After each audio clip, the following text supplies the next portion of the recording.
everybody. Can you guys hear me? Okay, great. Hey, everyone. I'm Dan Wolchonok. I work at HubSpot. If you're not familiar with HubSpot, we are a technology platform that powers sales teams and marketing teams at small and medium-sized businesses. I run our product analytics team. These are the people on my team. It's a really cool team, as you can see. Everyone's really excited to be on the team. And what we do is we work with over 20 different product teams that build the HubSpot platform. And the products we're building are really interesting. HubSpot is a multi-product company. We have 20,000 customers paying from $200 to well over thousands of dollars a month for our marketing product. And then we have hundreds of thousands of monthly active users of our CRM and our sales tools. So the types of experiences we get and our analyst team gets with our product teams is really diverse. There are some teams that are working on tools that have been around for 10 years, and there are teams that are working on brand new things that haven't launched yet, and we're thinking about how data and metrics can help inform the strategic direction of the product and what they should be launching. So, in my opinion, the most important metric that any team can be really focused on is retention. Most of our teams are really laser focused on things like weekly active users and monthly active users, but I think that you really need to drill down a level deeper and look at retention. So you guys are at this conference, you guys are experts on some of this stuff. So I'm not going to drill into exactly this super specifics as to retention, but I'm going to focus on how to explain things to teams and how to build rapport with teams, especially as you bring new people up to speed on what's really going to have an impact on your company and your users. So a lot of the HubSpot teams are bought in on weekly active users and monthly active users. So we look at charts like this a lot. And this is a chart of monthly active users. Again, all the data in this presentation is fake, but the learnings and the process is all totally real. So in January, there were 1,000 people using the product, and in December, there's over 8,000 people using the product. So we have lots of conversations with teams about, is this good or is this bad? So I'm curious. I just want to see if everyone's still awake after the ice cream coma. Who thinks that this chart is good and who thinks this is bad? So I just want to see a quick raise of hands. Who thinks that chart is good? Okay. Good question. How many people think that that's bad? Okay. How many people didn't raise their hands? Okay. I think people who did not raise their hand are right. You don't have enough information. Even though you're growing 700% in a year, like that's great. I'd love to grow 700% in a year. The real answer is you don't know what's going on from the high-level trend. You need to drill into the individual things that are affecting your overall monthly active users. So I talk about this a lot with our analysts and with our teams. And so again, the overall trend is not enough. It comes down to a very simple formula, which is your monthly active users is a function of three different things. It's new people coming in that month.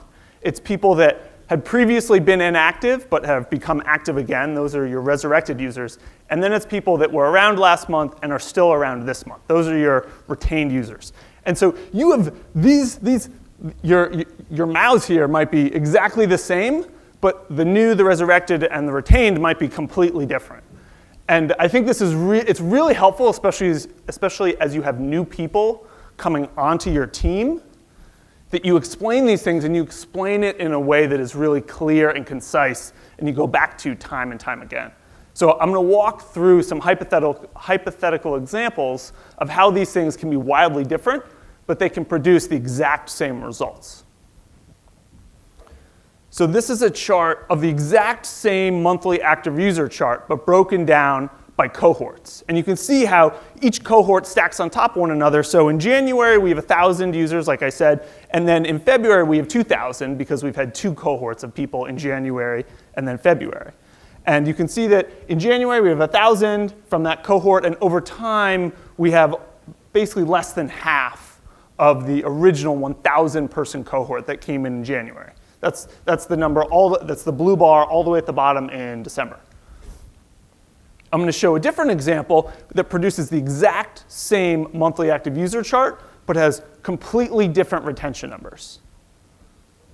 So I'll just go back and forth between this really quickly. And it's so helpful to see the difference in retention rates.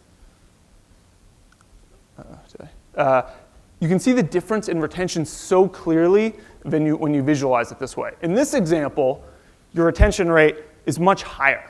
And you can see that in the blue bar at the bottom compared to this previous one. And so I'll go to the next slide and I'll just walk you through it. In the first chart, the January cohort, you had 45% retention.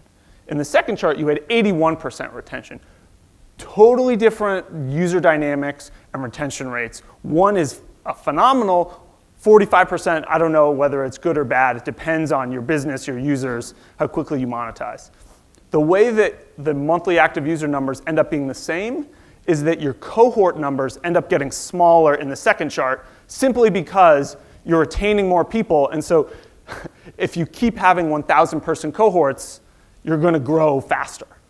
So the fundamental difference in these two charts is the number of new people coming in is smaller because you're retaining more people. So it's just simple math going back to that equation I showed earlier. And you need to explain this, I think, a bunch of times to new people as they come onto your team because it's a fairly basic idea, but it takes a little bit of time to wrap your head around sometimes. So what I like to do is I like to say, let's drag out this spreadsheet even further and see what happens.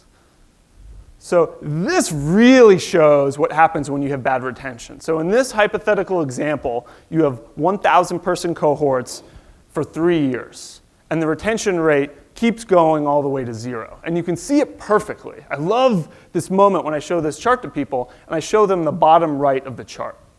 In the bottom right, you can see that all of those users that you acquired, you probably spent a whole bunch of money on, you marketed to those people, they're all gone.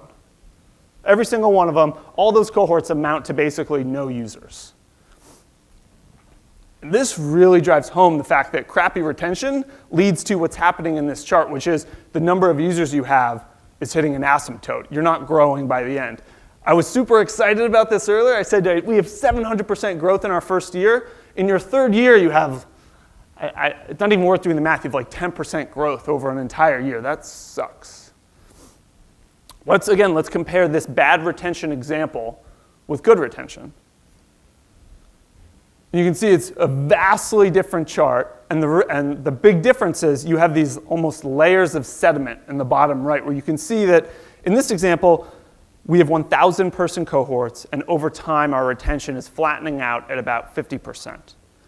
And instead of those cohorts amounting to nothing, you can see that they're stacking each on top of the other. And instead of the overall growth rate plateauing, almost hitting an asymptote, you can see that we're growing linearly. That's a much better situation to be in, where you're still growing rather than simply replacing the users that are churning off of your product. And you guys already know this, but I think it's really key to explain this to people on your team, because they're the ones that are making decisions on a daily basis about what they should be focusing on and how their time is best spent to address problems like this. And they need to completely understand the dynamics of how the work they do impacts your overall numbers. It's not just for monthly active users. You can also look at this. Oh yeah, sorry. The only difference, and I think this is a key point to drive home with teams, the only difference between these two charts is that your retention flattens out. Everything else is exactly the same. The cohort sizes, the rate at which they fall off, literally the only difference is that you retain your cohorts at 50% in this example.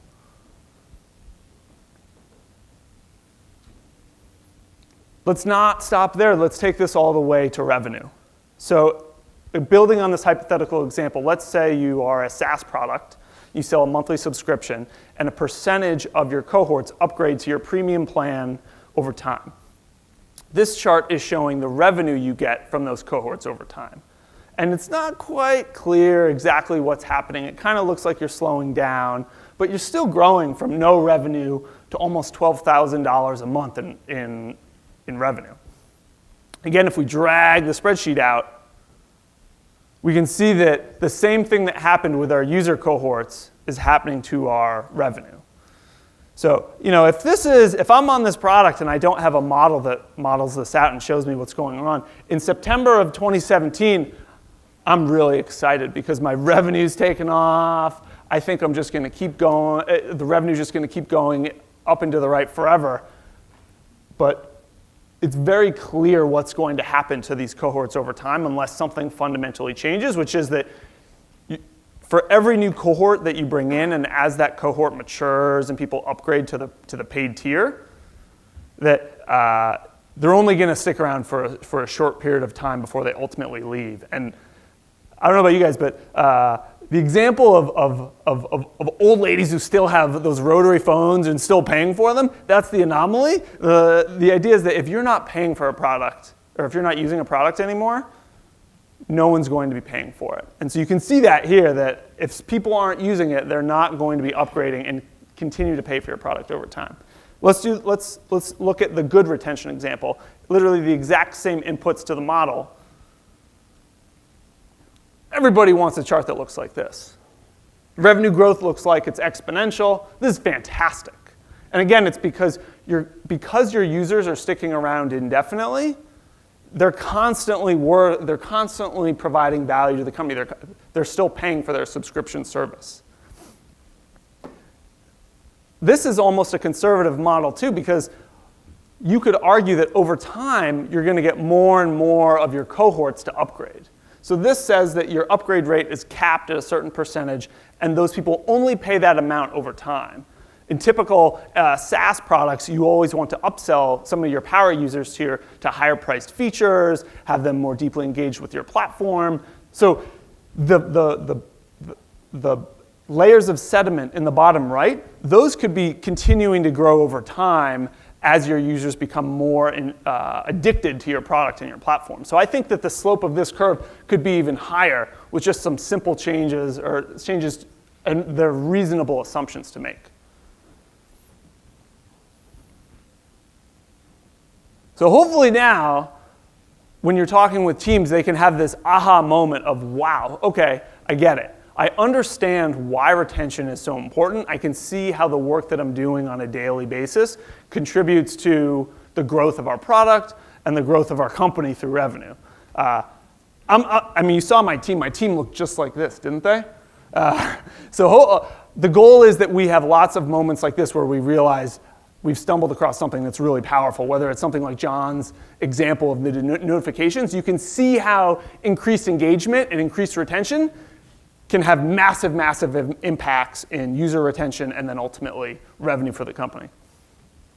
And even if your charts aren't your thing, I think these are some impressive numbers. In the two examples I gave, the annual revenue for the crappy model was about just under $200,000 after 5 years. In the other example, it was almost $2 million. Literally, the only difference was the cohorts went to zero or the cohorts retained at 50% over time.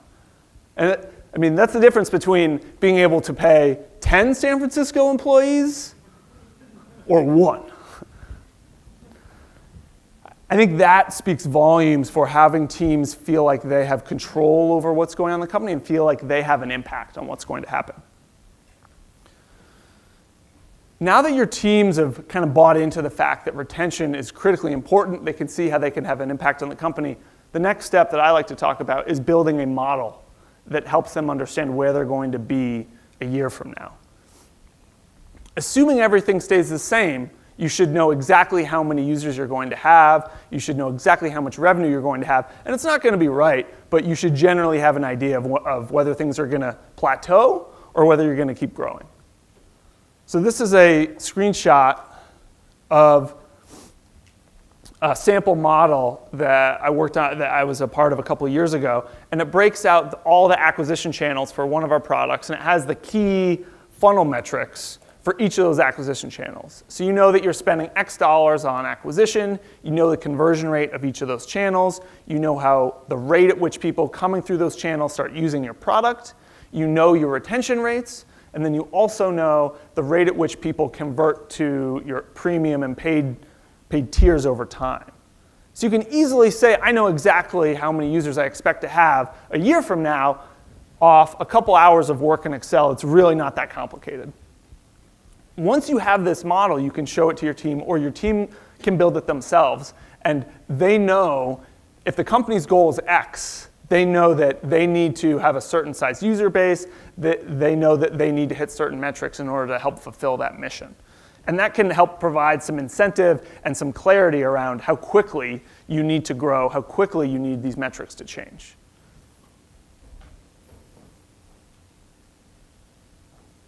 So now you have your teams bought into the fact that retention is important. You have them setting some goals and understanding where they're going to be in the future and what they need to change in order to hit their goals. One of the things that I've found running a lot of retention experiments is they take a long, long time to mature. If you care about something like month 1 retention, that's going to take a quarter. It's going to take 3 or 4 months to fully mature. It's a long time to wait for a bunch of different experiments. And there's many things you can do to try and make it shorter, but ultimately it's going to take some time. And that's for a single experiment. One thing that I like to do is I love this model that Jonathan Hu from Social Capital Partnership put out. And I would just Google Jonathan Hu Medium. He calls it 8-ball. And all the code to generate these charts is freely accessible on the internet. It breaks down the inputs to that equation that I had earlier. And it shows your new users on a weekly or a monthly basis. It shows your resurrected users. And it shows your churned users over time. So you may be growing 1 week or 1 month, and everyone might be really excited and happy about it. But it may be due to the fact that the previous month, your paid acquisition team dialed it back a little bit, and you acquired fewer users. And this month, they've ramped it back up. So the people from last month who have churned this month might be lower. And so you might be really excited thinking that your growth rate is improving and things are fundamentally better. But it may be just that the dynamics of how things are working that it's not a healthy change that's going to keep happening. It's just a relic of what you've done operationally. So having something that you check in with regularly and have teams check in with helps them understand what they need to be doing and how well they're doing to change these core metrics. So I know these were a lot of slides. I appreciate you guys going through all these slides with me. I'm hopeful that now you guys have a little bit more ammunition to give to new people on your team, have different ways of thinking about having these conversations with teams. Because I think that ultimately, retention is one of the most important metrics you can be testing for and trying to improve in your product. And I'm hopeful that you guys can have a big impact on your products. I'm happy to spend the rest of the time on any questions you guys have. Thank you.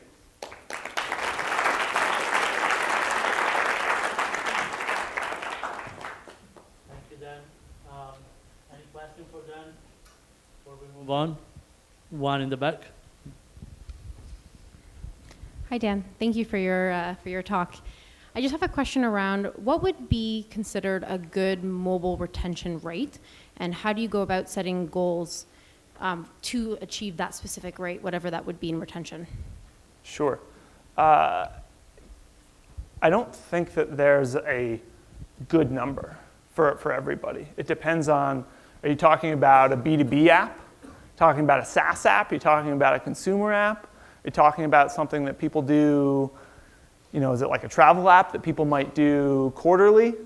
Ultimately, I think the most important thing that you can be looking for is that your retention rate flattens out. And that's the thing I would look for first. Does it flatten out, and what does the slope look like? And can you increase that? Can you make your week 1 retention rate stay high? Because hopefully that will cascade throughout the rest of your retention curves. And then you should be networking with people in this room to see what are your retention rates, what do things look like given your industry, your product, your user base.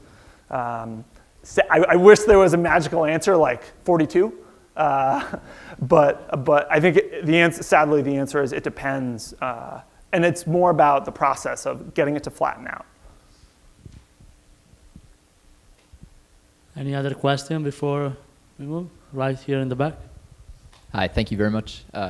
Just a question. Your team is made up of data scientists, data analysts, and what kind of qualities did you look for in building that team? My team's very new. We're less than 6 months old. And it was the result of our exec team talking with a lot of the top technology companies here at West. And so, our structure of a product team is a product manager, 3 engineers, and a designer. And the difference of our structure and some of these other companies out here was that some teams had a data analyst on every team. And that was something that was missing. So we were very qualitative focused instead of quantitative. And so it's not that we want to grab the wheel and jerk it towards being completely data driven. We just want data analysis and quantitative methods to be a part of the conversation and the discussion. So that's the goal of the team. You'll have to ask me 6 months from now how we're doing if we're being successful. But in terms of what we're looking for, I think it's important to note what your organizational values are. And one of the values for our teams is that they're autonomous and they control their own destiny. And so we looked for people who had sufficient technical skills, but also were able to explain things really well and ask good questions, almost like a product manager would. Do the 5 whys. Why is that important? Why do you think that is? Do you have any data to back that up? What else did you look at? And then ultimately have good communication skills to be able to explain difficult concepts. I think that's one of the key traits, is that you can teach someone technical skills if they have a sufficient starting point, but it's really hard to give people the people skills and the communication skills. I think those are harder traits to learn. Perfect. Thank you, Dan. Thank Great you. presentation.